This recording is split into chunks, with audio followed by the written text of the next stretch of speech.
2025 வருடம் ஈஸ்டர் நாள் ஆண்டவராய் இயேசு கிறிஸ்து உலகத்திலே பாடுபட்டு மரித்து உயிரோடு எழுந்த நாளை இன்றைய கிறிஸ்தவ உலகமானது வெகு விமரிசனையாக கொண்டாடி கொண்டிருக்கிறது. பூமியிலே வந்து பாவிகளை ரட்சிக்கும்படியாய் வந்தவர் இயேசு மாத்திரமே.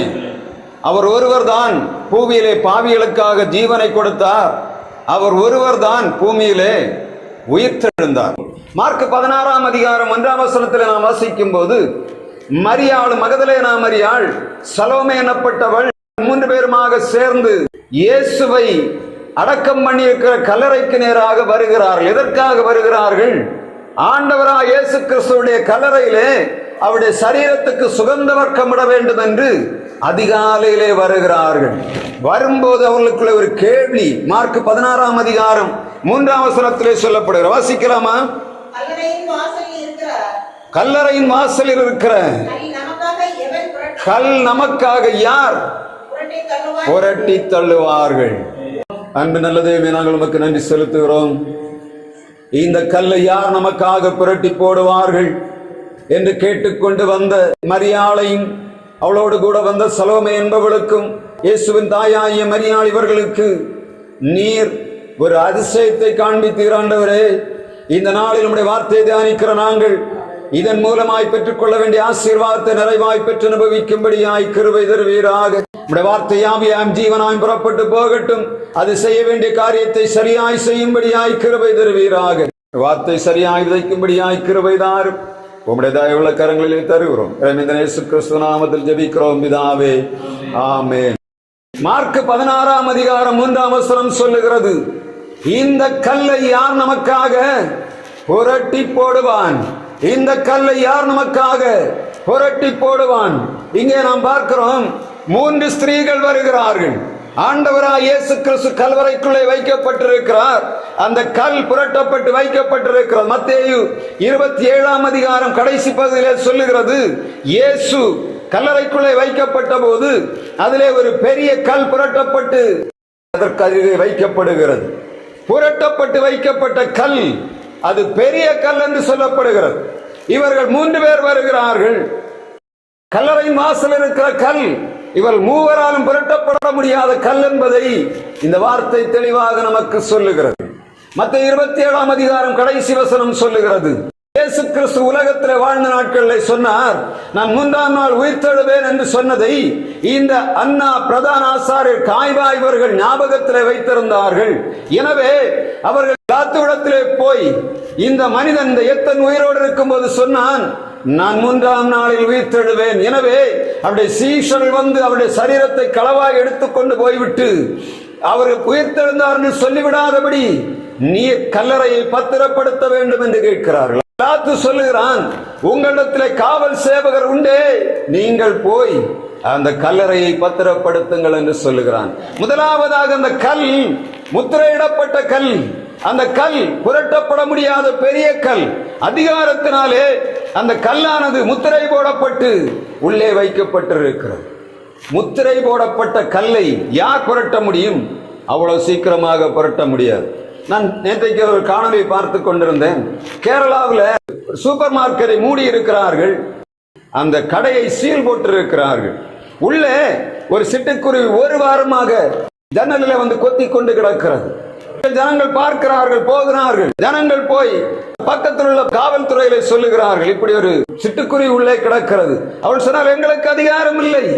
கோர்ட்டு போட்டிருக்கிற சீல ஒரு மனுஷன் திறக்க முடியாது. அதற்கு பின்பாக கலெக்டர் ஆபீஸ்ல போய் அங்கே கம்ப்ளைண்ட் கொடுத்து அங்கே இருந்து நீதிபதிகளை வரவழைத்து வந்து அவர்களுக்கு முன்பாக அந்த சீலை எடுத்து அந்த சிட்டுக்குருவியை விடுதலை செய்தார்கள். சீல் வைக்கப்பட்ட ஒரு இடத்துக்குள்ளே சாதாரணமாக யாரும் போய் இதை திறக்க முடியாது. அதிகாரத்தோடு வைக்கப்பட்ட சீலானது அதிகாரி வந்தால் மாத்திரம்தான் அதை எடுக்க முடியும். கல்லறைக்குள்ள இயேசுடைய சரீரம் வைக்கப்பட்டிருக்கிறது. பெரிய கல் மாத்திரமல்ல, காவல் சேவர் நின்று கொண்டிருக்கிறார்கள். இவர்களையும் தாண்டி கல்லானது சீல் வைக்கப்படுகிறது. யாரும் திறக்க முடியாது. ஆனா இங்க ஒரு கேள்வி, நியாயமான கேள்விதான். நம்மால புரட்ட முடியாத கல் என்பது அந்த பெண்களுக்கு தெரிந்தது. இவர்கள் அதிகாரம் இல்லாமல் அந்த சீல் உடைக்க முடியாது என்பது தெரிகிறது. வசனம் தெளிவாக சொல்லுகிறது, இயேசு கல்லறையில் வைத்த பின்பாக இந்த ஸ்திரீகள் போய் இயேசு அடக்கம் பண்ணப்பட்டிருக்கிற முறைமையும் அந்த கல்லறையும் பார்த்து விட்டுத்தான் போகிறார்கள். சும்மா அவர்கள் பார்க்கிறார்கள், கல் புரட்டப்பட்டிருக்கிறது, புரட்டி வைத்திருக்கிறார்கள், சீல் வைத்திருக்கிறார்கள். யார் புரட்டுவார்கள்? அதிகாரி வர வேண்டும். இல்லாவிட்டாங்க காவலில் இருக்கக்கூடிய காவலாளிகள் அதை திறந்து கொடுக்க வேண்டும். காவலாளிகள் திறந்து கொடுப்பார்களா? கொடுக்க மாட்டார்கள். காரணம் என்ன? அதிகாரம் எங்கே இருக்கு?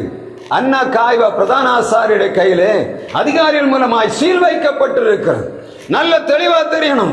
நம்முடைய வாழ்வில் கட்டப்பட்டு கிடக்கிற அந்த நாட்களில் 2024ஆம் வருடம் வரையிலும் நம்முடைய வாழ்வில் நம் ஆண்டவராய் இயேசு கிறிஸ்து வெளியே கொண்டு வர முடியாதபடி பெரிய கல் வந்து வைக்கப்பட்டிருக்கிறது. அதைத்தான் ஆண்டவர் காட்டி கொடுத்தார். தொடர்ந்து அதைத்தான் கொடுக்கிறார். சிலுவை தியானிக்கும் போது அதைத்தான் கொடுக்கிறார். சபை வளர்ச்சி காண முடியவில்லை. எங்க போனாலும் சரி, மற்றவைகள் எல்லாம் வளர்ந்து பெறுகிறது. உலகத்தின் காரியங்கள் எல்லாவற்றிலும் ஜனங்கள் கூட்டம் கூட்டமாக போகிறார்கள். ஆனால் ஆண்டவருடைய ஆலயங்கள் மாத்திரம் நாளுக்கு நாள் குறைந்து கொண்டு வருகிறதை நாம் கண்ணால பார்க்க முடியும். இன்றைக்கு நிலைமை ரொம்ப மோசமாக போகின்ற காரணம் என்ன? கற்கள் வைக்கப்பட்டிருக்கு. ஆண்டவராய் இயேசு கிறிஸ்து வெளியே கொண்டு வர முடியாதபடி தடை கற்கள் காணப்படுகிறது.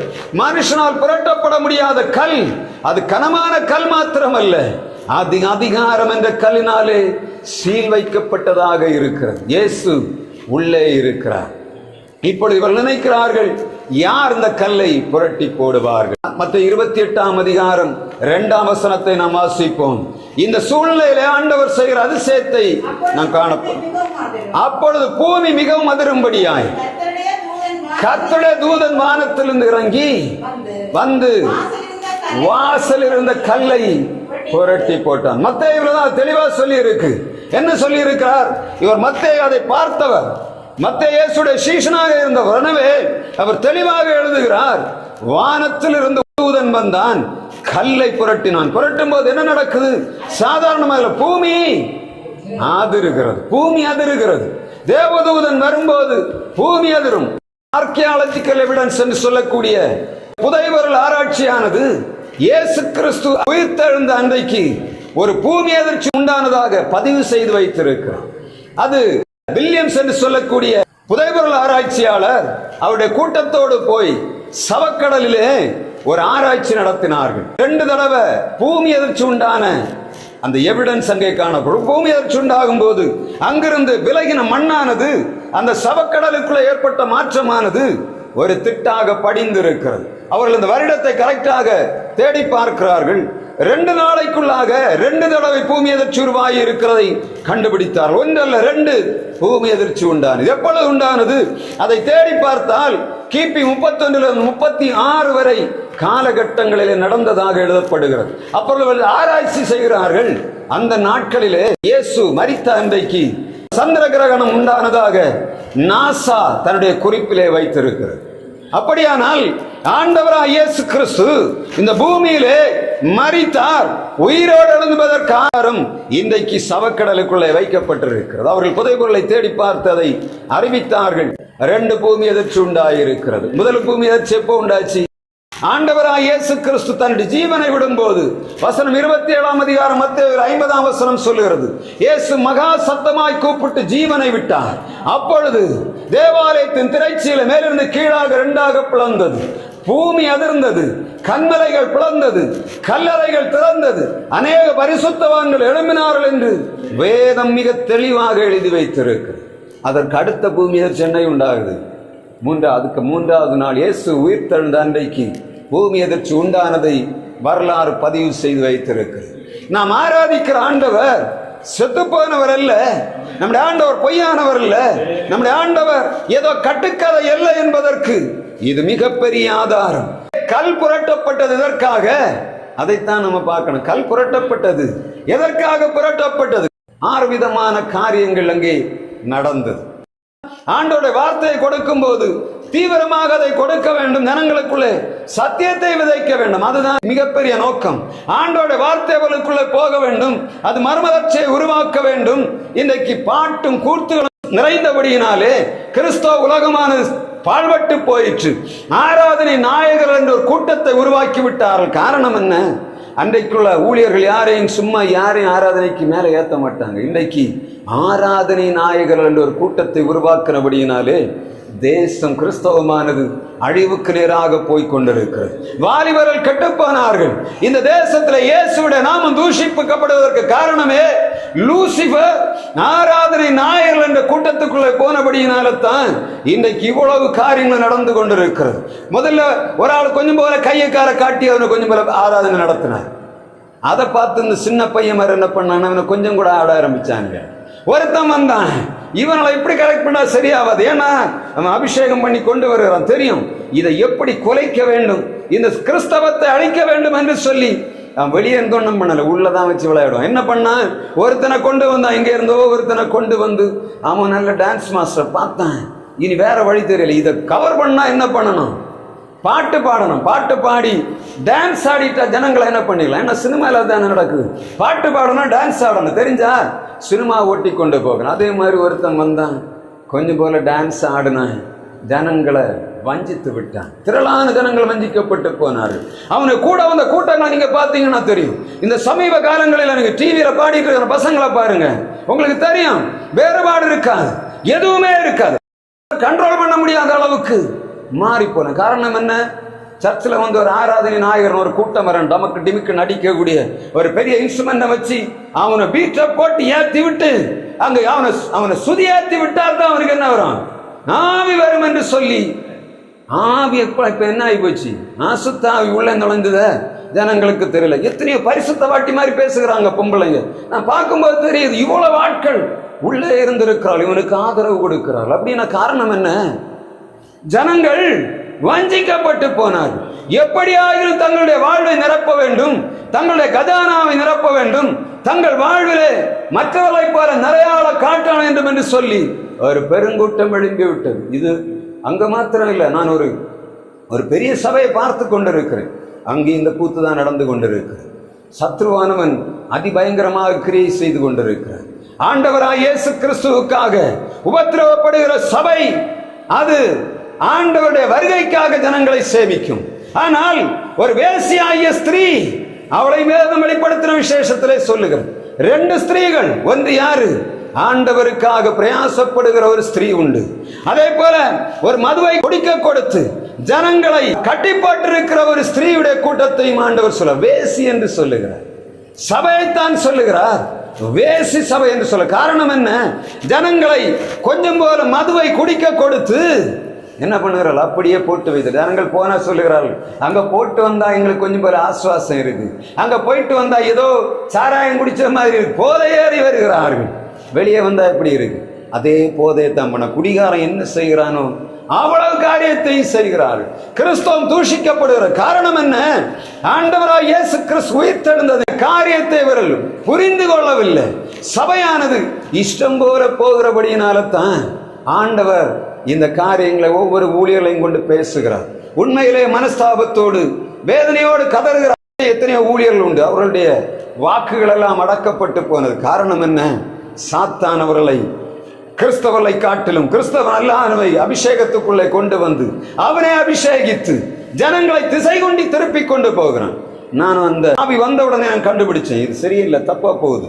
முதல் பாட்டு நான் பார்த்தோன்னே எல்லா இடமும் பாட்டை பாடி விட்டு கொண்டு கிடக்கிறாள். அப்ப நான் அந்த பாட்டுடைய முதலாவது ஏற்றின பாட்டை பார்த்தேன். அந்த பாட்டை பார்த்த உடனே சொன்னேன், இது தப்பான பாட்டாச்சே. ஊழியர்கள் பாடுகிறார்களே, கன்வென்ஷன்ல பாடுகிறார்கள், எந்த கூட்டத்தில் போனாலும் எல்லாரும் ஆடி பாடுற பாட்டு அந்த பாட்டு அப்புறமாக பாடுற ஊழியர்கள்ட்ட சொன்னேன், பாஸ்டர் அந்த பாட்டை நீங்க ஏதாவது ஃபுல்லா கேட்டு பார்த்துறீங்களான்னு கேட்டேன். எப்படி அந்த பாட்டை முழுவதுமா படிச்சு பார்த்தா இப்ப செய்யறதெல்லாம் அன்னையா அவன் கரெக்டா எழுதி வச்சான், பிசாசானம் கரெக்டா எழுதி வைத்திருக்கிறான். அதுல நீங்க பாத்தீங்கன்னா ஆதியாகமம் 31ஆம் அதிகாரத்தில் நீங்க பார்த்தா தெரியும். கடைசியில வாசிக்க இப்ப நேரம் இல்லை. 31ஆம் அதிகாரம் 10ஆம் வசனத்துல நினைக்கிறேன். அந்த வசனம் தெளிவாக சொல்லுகிறது. அவன் தெளிவா சொல்லுகிறான், யாக்கோபு தெளிவா சொல்லுகிறான். எப்படி, நான் வெறும் கையாய் வந்தேன், இருபரி வாரங்கள் எனக்கு தந்தேன். பாட்டு நம்ம பாடுகிறோம், பிசாசன் அழகா கையடித்து ஆட்டு பாட்டை பாடி ஜனங்களை எல்லாம் ஒரு சுதியத்தை அனுப்பி விடுகிறோம். ஆராதனை என்ற பேரில் அட்டூழியங்கள் நடந்தது. கேட்குறாங்களே, கேட்டவன் என்ன பைத்தியமடா பிடிச்சிருக்கு, அவன் பாஸ்டர் அப்படின்னாங்க. நான் எப்படி பாஸ்டர், யார் பாஸ்டர் ஆக்குறான்னு கேட்ட பதில் இல்லை. ஆரம்பத்திலே நான் அதுக்கு எதிராக சொன்னேன், உனக்கு அப்படி வெட்டிடுவோம், மனுஷன் வெட்டுவானா அப்படிங்கிற. 2 வருஷம் கழிச்சு அவன் கையும் அதே மாதிரி தான் போகுது. நான் பார்க்குறேன், என்னடா அதான் அந்த ஸ்டைல் போகுது. அது ஒரு 10ஆம் கிளாஸ் படிக்கும்போது எப்படி இருக்கு, வேண்டாம்.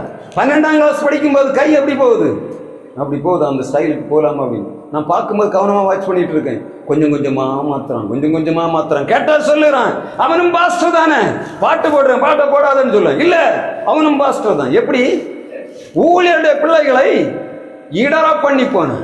இதாங்க பெரிய கவனமா இருக்கணும். நான் ஆந்திராவுக்கு ஒரு இடத்துக்கு போயிருந்தேன். பாஸ்டர், நல்ல பாஸ்டர் ஒரு ஆள், தினகரன் மாதிரி பேசுற அவர் பையன் ஸ்டேஜில் அப்படிதான் நின்றுட்டு இருக்கான். நான் பார்த்தேன், எனக்கு பெரிய பரிதாபம்.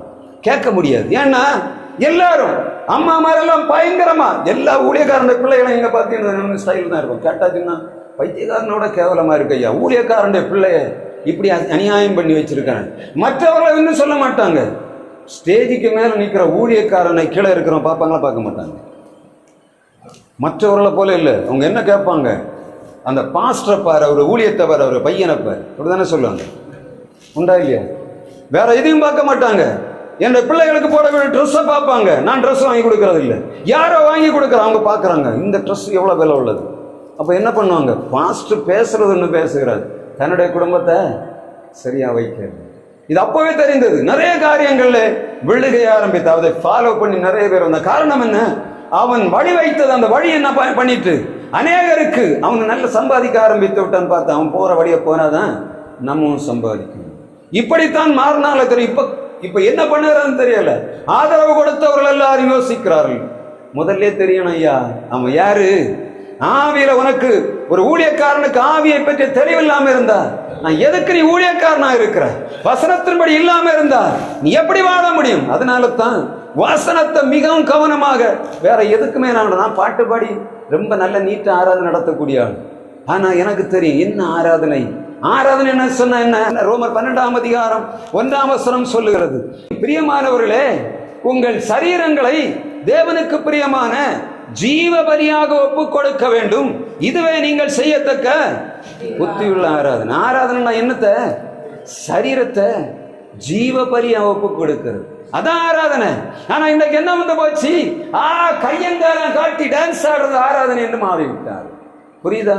ஜீவ பலி என்னத்த, எனக்குள்ள பாவம் உண்டு.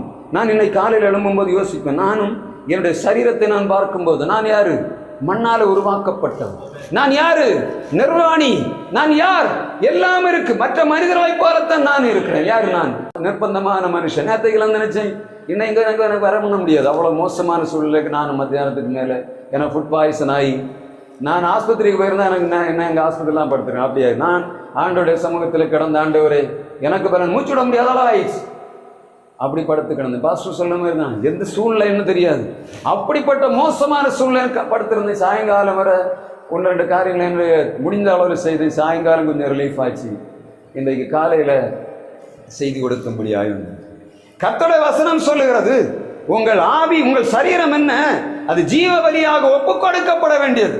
அதுதான் உண்மையான ஆராதனை. கவனிச்சா தெரியும். எனக்கு தெரியும், ஒரு ஊழியக்காரர் தன்னுடைய ஊழியக்காரருடைய ஒரு பையன் வந்து ஒரு கன்வென்ஷன்ல பாட்டு பாடிக்கொண்டு நிற்கிறான். யாரு, கன்வென்ஷன்ல பாட்டு பாடின ஒரு ஊழியக்காரருடைய பையன். தலைமை ஊழியர் வாரார், ஏறி வாரார். ஏறி வரும்போது உள்ள ஏறணும்னு சொன்னார், இறங்கி போல அப்படின்னார். எப்படி, ஊழியக்காரர் பின்னாடி இருக்காரு, கன்வென்ஷன்ல பெரிய கன்வென்ஷன் நடக்குது, ஊழியக்காரருடைய பையன் தான் பாடி நிற்கிறான், இறங்கி போலன்னு சொன்னார். அவ்வளோதான், விட்டுட்டு போகணும். அவன் நல்ல சூப்பராக தான் பாடிட்டு இருந்தான். எல்லாரும் அவனுக்கு ஆராதனை ரசிச்சுட்டு இருக்காங்க. ஆனால் அவருக்கு தெரிஞ்சவன் சரியான ஆவியில இல்லை. அவன் சரியான ஆவியில இல்லை, தகப்பனுக்கு எதிராக கிரியை செய்துட்டு அவருக்கு தெரியுது. ஆனா இங்க என்ன ஸ்டேஜில் பண்ணிட்டு இருக்கான், பாட்டு பாடி டான்ஸ் ஆடிட்டு இருக்கு. ஆவியை தெரிஞ்சபடினாலதான் அந்த ஊழியங்கள் பாதுகாக்கப்பட்டு வந்திருக்கு. நிறைய ஊழியங்கள் வந்து நிர்விசாரமாய் விட்டு போனார்கள். பலவீனம் வந்து விட்டது சரீரத்திலே. ஆண்டோட சமூகத்தில் விழுந்து கிடப்பதற்கு பதிலாக யாரையே கொண்டு வந்து பிள்ளைகள் தவறு பண்ணும்போது அவர்களை மேடையில் ஏற்றவர் இந்த ஊழியக்காரன் கவனமாக இருந்தால் அந்த ஊழியங்கள் பாதுகாக்கப்பட்டிருக்கு. பிள்ளைகள் வந்து தவறு பண்ணும் போது அதை தட்டி கொடுத்து யார் ஸ்டேஜில் வச்சு விளையாடி கொண்டிருந்தாலும் ஊழியங்கள் கவிழ்ந்து போய் கிடக்கிறதை நான் கண்ணால பார்த்திருக்கிறேன். அதனால்தான் சொல்றேன், ஆண்டோட வார்த்தை கவனமாக கேட்கணும். ஆண்டவராய் இயேசு கிறிஸ்து இந்த கல் புரட்டப்பட்ட போது 6 விதமான காரியங்கள், 6 விதமான மனிதர்களை ஆண்டவர் சந்திக்கிறதை நாம் பார்க்கிறோம். முதலாவதாக நான் 6 விதமான மக்களையும் உங்களுக்கு உண்டாக வைக்க விரும்புகிறேன். முதலாவதாக கல் புரட்டப்பட்ட போது மார்க் 16:9 ஆண்டவருடைய வார்த்தை சொல்லுகிறது, ஆண்டவராய் இயேசு கிறிஸ்து உயிர்த்தெழுந்த பின்பு முதலாவது அவளுக்கு தரிசனமானார்.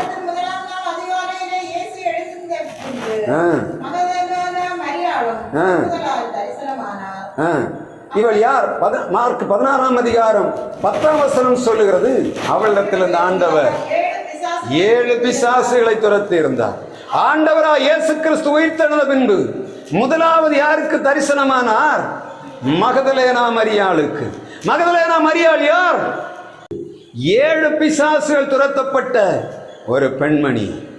ஒன்னு யோசித்து பாருங்க, இவ்வளவு சீஷர்கள் இருந்தார்களே. 20:1 எடுத்து படிச்சு பாருங்க, அப்ப தெரியும். இவ்வளவு சீஷர்கள், இவ்வளவு ஆட்கள் ஆண்டவரிடத்தில் நன்மை பெற்றவர்கள் உண்டு. ஆனா ஒரே ஒரு பொம்பளை தான் வாரத்தின் முதல் நாள் அதிகாலையில் இருட்டோட மகதலேனா மரியாள் கல்லறையினிடத்துக்கு வந்து எடுத்து போடப்பட்டிருக்கிறது. கண் முதலாவது அதிகாலையில் வந்தது யாரு? மகதலேனா மரியாள். இவ்வளவு ஆட்கள் இருந்தார்கள், இயேசுவுக்கு சீஷர்கள் இருந்தார்கள். இயேசுடைய சரீரத்திற்கு அந்த சுகந்த தைலம் போட வேண்டும் என்று சொல்லி முதலாவது வந்தது யாரு? இந்த 7 பிசாசுகள் துரத்தப்பட்ட ஒரு பெண்மணி ஓடி வருகிறார். அவளுக்கு நான் ராத்திரி கண்டு பயம் இல்லை, பகல கண்டு பயம் இல்லை. ஏன்னா பிசாசு கூட நடந்தவ. உலகத்துல எல்லா காரியங்களும் ராத்திரியும் பகலும் அவனுக்கு ஒண்ணுதான். ஆனா சீஷர்களுக்கு அப்படி இல்லை, போய் ஒளிச்சு உட்கார்ந்து இருக்கணும். அப்படித்தானே? மகதலேனா மரியா ஆண்டவரை தேடி அதிகாலையில ஓடி வருகிறார். எப்படியாகிலும் அவரை பார்க்கணும். அவருக்கு நான் முதலாவது போய் என்ன பண்ணணும்? சுகந்த வர்க்கம் விடணும், சுகந்த வர்க்கம் விடணும். ஆண்டோடைய வசனம் சொல்லுகிறது, அவள் முதலாவது, ஆண்டவர் முதலாவது யாருக்கு தரிசனமாகிறார்? இந்த அதிகாலை நேரத்திலே எல்லா மனிதர்களுக்கு முன்பாக உலகமெல்லாம் வெறுக்கிற, உலகமெல்லாம் வெறுத்து ஒதுக்குகிற, நான் தேடி போகிறேன் என்று ஓடி போன மரியாளுக்கு ஆண்டவர் முதலாவது தரிசனமானார். இரண்டாவதாக கல் புரட்டப்பட்டிருக்கிறது. மற்ற ஸ்திரீகள் நின்று கொண்டிருக்கிறார்கள். இவள் ஓடி போகிறாள், சீமோன் பேதுருவை தேடி தேடி போகிறாள், சீஷர்களை தேடி போகிறாள். இவன் எங்க இருந்தான்னு தெரியல, அப்படிதானே? ஆனா இந்த அதிகாலை நேரத்துல ஓடி போகிறாள். சீமோனிட்டே அவனுடைய அவர் இயேசுவுக்கு அன்பாயிருந்த சீஷனிடத்திலும் போய் அவள் சொல்லுகிறாள், இயேசுவை யாரோ தேடிக்கொண்டு போய்விட்டார்கள், கல்லறையில வைக்கப்பட்ட இயேசுவை காணவில்லை. இப்பொழுது சீமோன் பேதுருவுக்கு பெரிய ஆச்சரியம், என்னடா கல்லறையில வைக்கப்பட்டிருந்த இயேசுவை காணவில்லையா? இவரும் 2 சீடர்களும் ஓடி வருகிறார்கள். ஓடி வந்து கல்லறையிலே பார்க்கிறார். அப்படிதானே? முதலாவது இவள் பார்க்கிறாள், கல்லறையின் கல் புரட்டப்பட்டிருக்கிறது, இயேசு வெளியே வந்து விட்டார். இவளுக்கு சும்மா இருக்க முடியும். முதல்ல என்ன பண்ணுகிறார்? ஓடி போய் முதலாவது சீஷர்களுக்கு அறிவிக்கிறார். சீஷர்களுக்கு அறிவித்த உடனே சீஷர் வருகிறார்கள். ஆண்டவராய் இயேசு கிறிஸ்துவோட கல்லறைக்குள்ளே பார்க்கிறான். அங்கே சீலைகளான சுற்றப்பட்டு கிடக்கிறது. ஒண்ணுமே புரியல. கல்லறையோட ஆண்டவராய் இயேசு கிறிஸ்துவை சுற்றி இருந்த சீலைகள் எல்லாம் அங்க இருக்கு. ஆனா இயேசுவை காணவில்லை. என்ன பண்ணுகிறான்? அவன் வெளியே வந்து அவனுடைய இருப்பிடத்திற்கு போகிறான். அப்படிதானே வசனம் சொல்லுகிறது. பேதுரு திரும்ப போனான். ஆனால் மரியாள் அந்த இடத்தை விட்டு போகல. நீங்க பாத்தீங்கன்னா தெரியும், மரியாள் அந்த இடத்தை அழுது கொண்டு நிற்கிறாள். சரிதானா? இயேசுடைய சீஷர் தான், கூட நடந்தவர்கள் தான். அவளுக்கு என்ன நடக்கிறது என்று தெரிகிறது.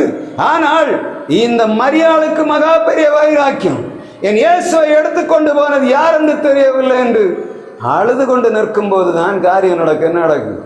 இயேசு வருகிறார். அப்படிதானே? வந்து அவளுக்கு தரிசனமாகிறார். அதுவரையில் ஆண்டவருடைய வசனம் சொல்லுகிற சீஷர் அந்த தூதன் சொல்லுகிறான், இயேசு உயிர்த்தெழுந்தார், நீங்க இங்க இருக்காதுங்க, போங்க, கலிலேயாவுக்கு போவேன் என்று சொல்லி இருக்கிறார். நீங்க போக வேண்டும் என்று சொல்லி போகும்போது, அப்ப இயேசு ஏற்கனவே கலிலேயாவுக்கு போவதற்கு அவர் போயிருப்பார் என்று நினைக்கிறேன். இந்த நேரத்தில் இங்க ஒருத்தி அழுது கொண்டு நிற்கிறதை ஆண்டவராய் இயேசு கிறிஸ்து ஆவியில உணர்ந்து கொள்ளுகிறார். நேர வருகிறார். அழுது கொண்டிருந்த அந்த மகதலேனா மரியாளுக்கு முதலாவது ஆண்டவர் தரிசனமாகிறார். இந்த மரியாள் யார்? ஆண்டவராய் இயேசு கிறிஸ்துவிடத்திலிருந்து விடுதலை பெற்றவள், ஆண்டவராய் இயேசு கிறிஸ்துவை அதிகாலையிலே தேடினவள், ஆண்டவரை நான் விடமாட்டேன் என்று சொல்லி அழுது கொண்டு நின்றவளுக்கு தான் முதலாவது என்ன கொடுக்கிறார்? தரிசனம் கொடுக்கிறார். தரிசனம் கொடுத்து விட்டு சொல்லுகிறார், நான் என் பிதாவினிடத்துக்கு ஏறி போகவில்லை, நீ போய் சீஷனிடத்துல சொல்லு. ஒரு பணியை கொடுக்கிறார். சரிதானே? யாரு? மகதலேனா மரியாள் 7 பிசாசுகள் துரத்தப்பட்டவர்கள் இயேசு சொல்லுகிறார், நீ போய் சுவிசேஷத்தை அறிவி, இயேசுவாகிய நான் உயிர்த்தெழுந்திருக்கிறேன், நான் கலிலேயாவுக்கு போகிறேன், நீங்கள் வாருங்கள் அங்கே என்னை கண்டுகொள்ளலாம் என்று சொல்லி மகதலேனா மரியாளுக்கு ஆண்டவர் கட்டளை கொடுத்து விட்டு போகிறார். முதலாவது யாரிடத்துல போனார்? யாருக்கு தரிசனமானார்? மரியாளுக்கு தரிசனமானார். கூட நடந்த சீசனுக்கு தரிசனமாகவில்லை. காரணம் என்ன? மறந்து போனான். 3 நாளைக்குள்ள ஆண்டவராய் இயேசு கிறிஸ்துடைய எல்லாத்தையும் மறந்து போனான். இந்த சிலுவையில் அறையப்பட்ட பின்பாக நான் கொஞ்சம் யோசித்து பார்த்தேன். எல்லா சீசனும் உட்கார்ந்து யோசித்திருப்பாங்க. என்ன யோசித்திருப்பாங்க? எல்லாம் முடிஞ்சு போச்சு. 3 வருஷம் வரை கூட நடக்கும்போது நல்ல சாப்பாடு கிடச்சி, போன இடம் எல்லாம் மரியாதை இருந்தது, நாங்கள் ராஜா மாதிரி ஒரு முறை சுற்றி இருந்தோம், அடுத்து நாங்கள் தான் இவர் ராஜாவாவார், நாங்கள் மந்திரிகளாவோம் என்று நினைத்து கொண்டிருந்த நேரமாக இப்போ ஒன்றும் இல்லை. நேற்றை வரை ஆண்டவர் இயேசு கூட இருந்தார், இன்னைக்கு இல்லை. கொஞ்சம் யோசித்து பாருங்க. நேற்று ராத்திரி வரை வாழ்க்கை நன்றாக இருக்கிறது நினைக்கிற நமக்கு ஒரே நாள் ராத்திரியில வாழ்க்கை புரட்டி போடப்படுது. அநேகருடைய வாழ்வு நீங்க பார்த்தீங்கன்னா தெரியும். நேற்றைக்கு ஒரு நன்றாக இருந்திருப்பார், என்ன போல எல்லாவற்றையும் செய்ய முடியும் என்று சொல்லி எண்ணிக்கொண்டிருப்பார்கள். அந்த ஒரு நாள் ராத்திரியிலே எல்லா சீஷருடைய நிலைமையும் மாறி போன. என்ன பண்றதுன்னே தெரியல. மீன்பிடிக்க போகலாமா? சாப்பிடாம எத்தனை நேரம் இருக்க முடியும்? இயேசு இல்லை. இப்ப எங்க யாரு சாப்பாடு தருவா? எங்க போனாலும் அடிச்சு கொண்டு போடுவாங்க. காரணம் என்ன? இயேசுவோடு கூட நடந்தவர்கள் தேடிக்கொண்டிருக்கிறார்கள். கொலை பண்ணி போடுவார்கள் சொன்ன நேரத்தில் நம்ம சாயங்காலம் அன்றைக்கு நடந்த காரியத்தை நம்ம தியானிக்க போகிறோம். முதலாவதாக இந்த மகதலேனா மரியாளுக்கு கொடுத்து விட்டு ஆண்டவர் கலிலேயாவுக்கு நேராக போகிறார். இப்பொழுது ஒரு காரியம் நடக்கும். 2வது ஆண்டவர் 2 பேருக்கு தரிசனமானார். யாருக்கு தரிசனமானார்? எம்மாவுக்கு 2 சீஷர்கள் போய் கொண்டிருக்கிறார். அவங்க என்ன பேசிட்டு போறாங்க? என்ன பேசிட்டு போறாங்க? இயேசுவ கதையை பேசிட்டு போறாங்க. அப்படித்தானே? அவங்க நினைச்சாங்க நாங்க அவர் எங்க இஸ்ரவேலை மீட்டு ரட்சிப்பார்னு நினைத்தோம்.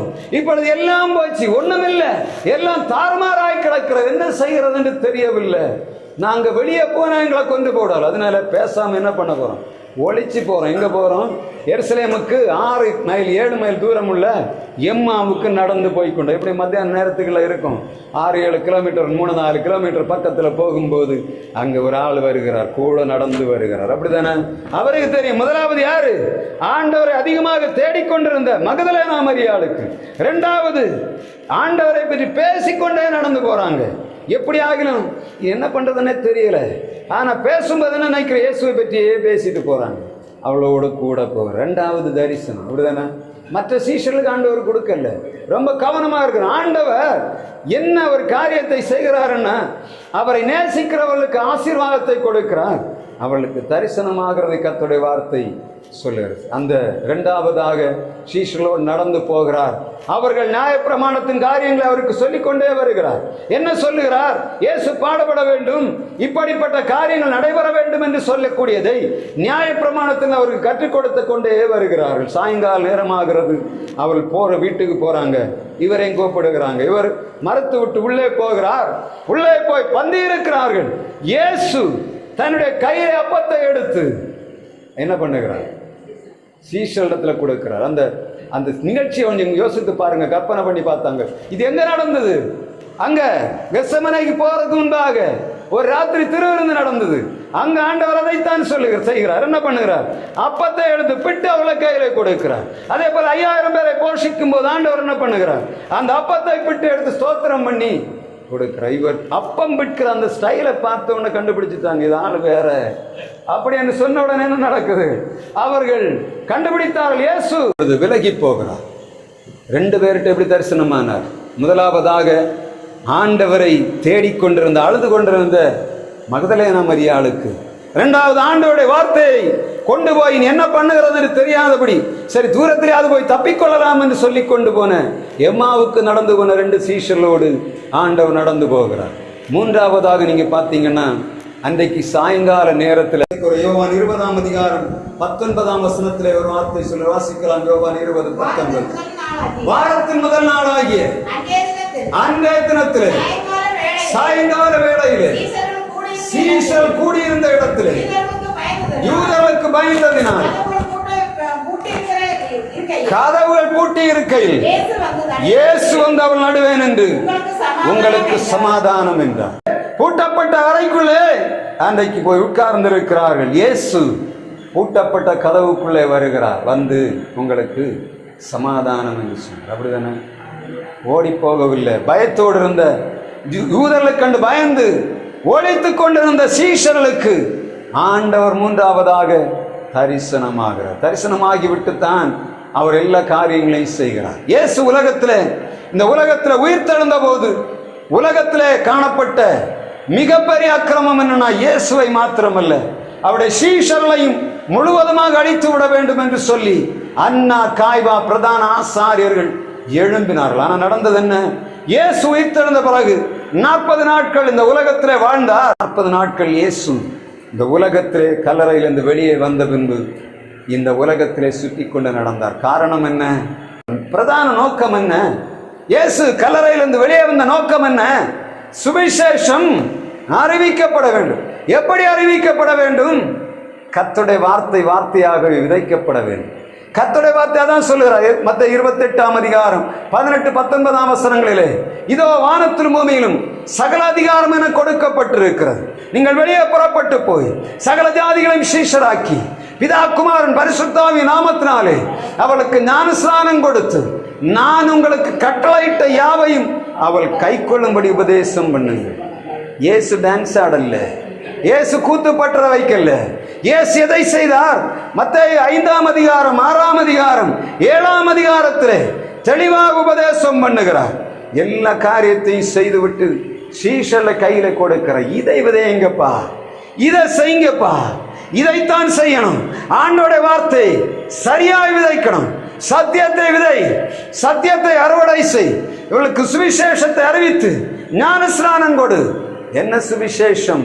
மனம் திரும்புங்கள், பரலோக ராஜ்யம் சமீபமாயிருக்கிறது. மனம் திரும்புங்கள், பரலோக ராஜ்யம் சமீபமாயிருக்கிறது என்று சொல்லித்தான் இயேசு இந்த உலகத்திலே தம்முடைய பிள்ளைகளுக்கு கட்டளை கொடுத்தார். அவர் போகும்போதும் சொல்லுகிறார், 14ஆம் அதிகாரம் 2ஆம் வசனத்திலே, நான் போய் உங்களுக்காக ஒரு ஸ்தலத்தை ஆயத்தம் பண்ண போகிறேன். நான் போய் உங்களுக்காக ஸ்தலத்தை ஆயத்தம் பண்ணிட வேண்டும். நான் இருக்கிற இடத்துல நீங்களும் இருக்கும்படி நான் மறுபடியும் உங்களை சேர்த்துக் கொள்ளுவேன் என்று சொல்லி போனார். இப்ப எங்க இருக்கிறார்?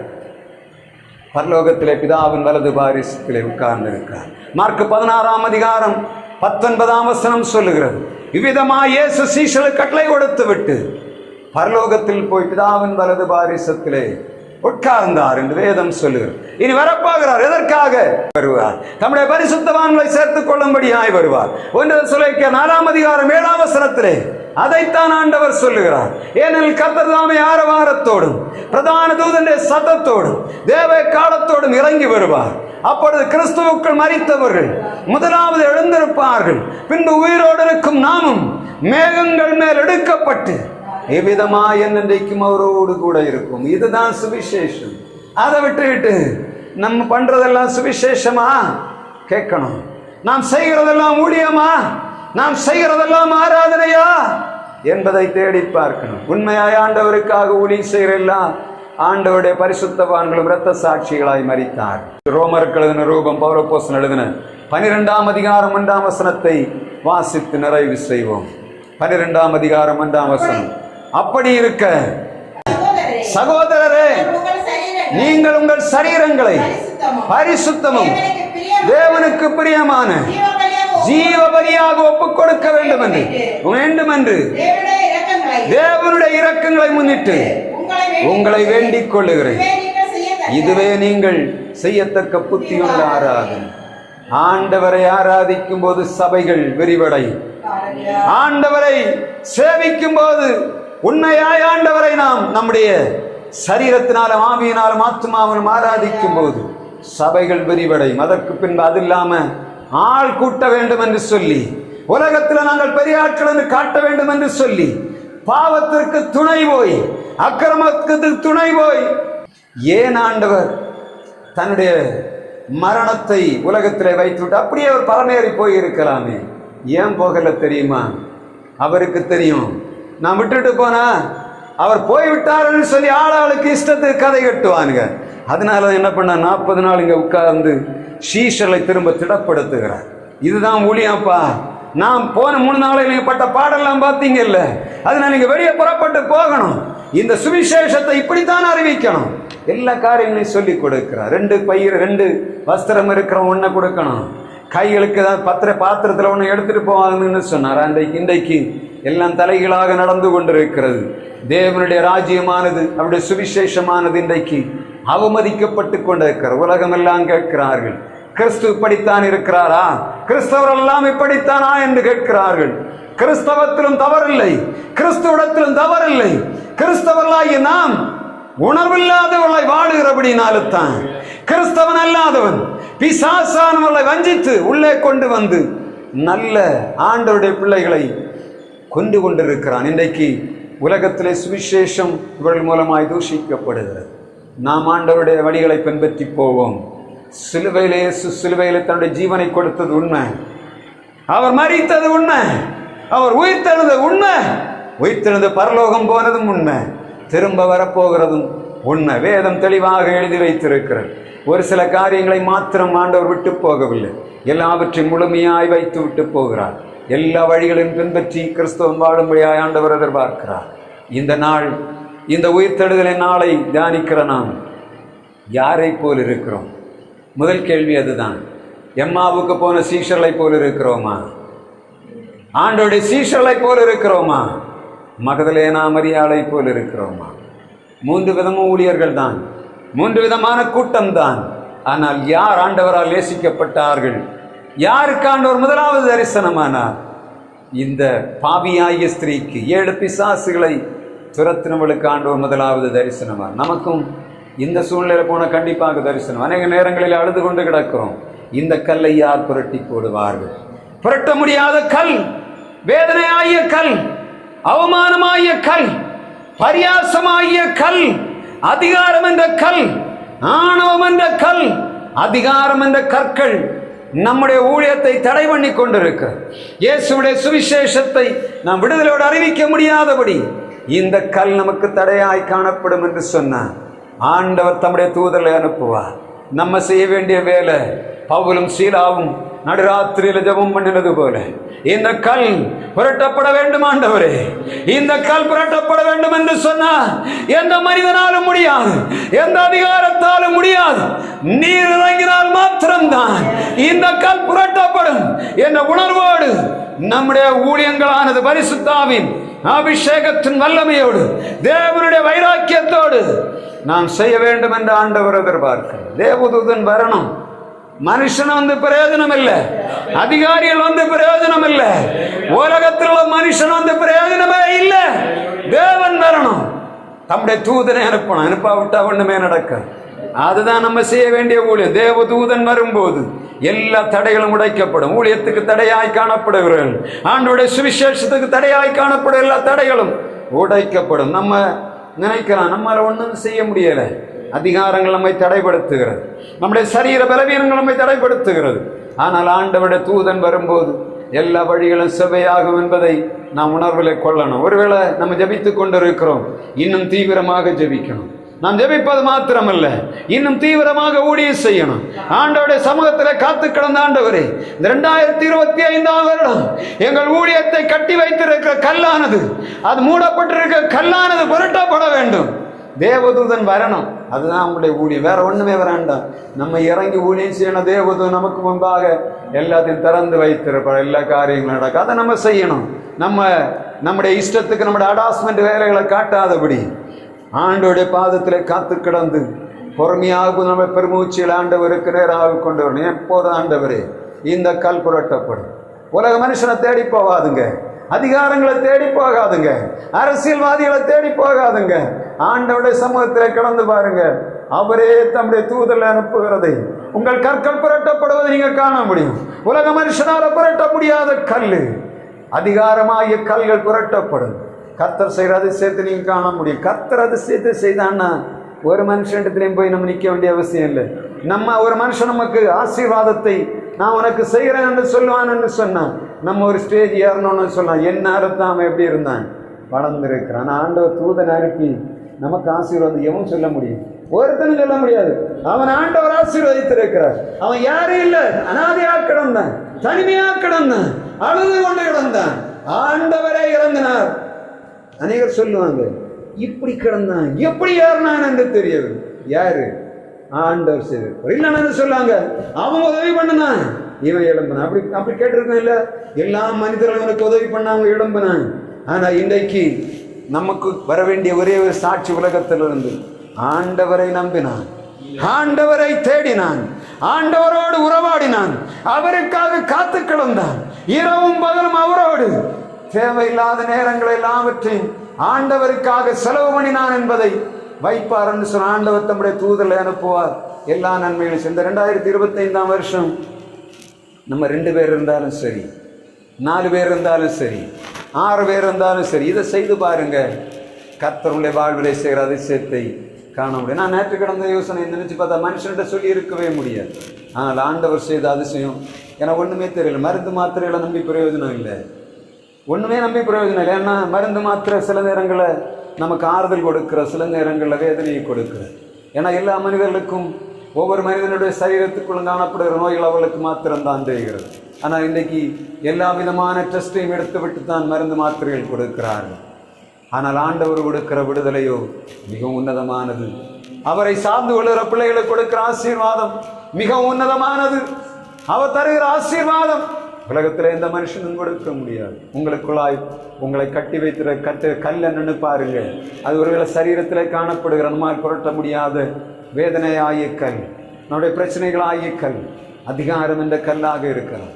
இது புரட்டப்படும் போது நம்முடைய வாழ்விலும் கர்த்தர் பெரிய அதிசயங்களை நம்முடைய வாழ்விலே செய்ய போகிறோம். 2025 வருடம் இந்த உயிர்த்தெழுதலின் நாளானது உங்கள் வாழ்விலே ஒரு உயிர்த்தெழுதலின் கிரியை நடப்பிக்கிற நாளாய் மாறுவதாக கர்த்தர் தொடர்ந்து வார்த்தைகளின் மூலமாக இடைபடுவாராக.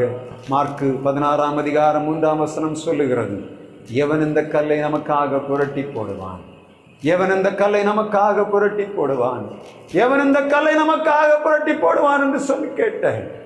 அந்த ஸ்திரீகளுக்கு ஆண்டவர் அதிசயம் செய்ய முடியும் என்று சொன்னார். உங்களுக்கும் ஆண்டவர் அதிசயம் செய்வார். சோர்ந்து போகாதுங்க. உங்கள் சரீர பலவீனங்களை பார்க்காதுங்க. ஆண்டவர் உங்களுக்கு அதிசயம் செய்வதை நீங்க காணப்போகிறீங்க. அதற்காகத்தான் ஆண்டவர் இந்த நாளை உங்களுக்கு முன்குரைத்திருக்கிறார். தொடர்ந்து கர்த்தர் உங்களோடு இடைபடுவாராக. ஆமென்.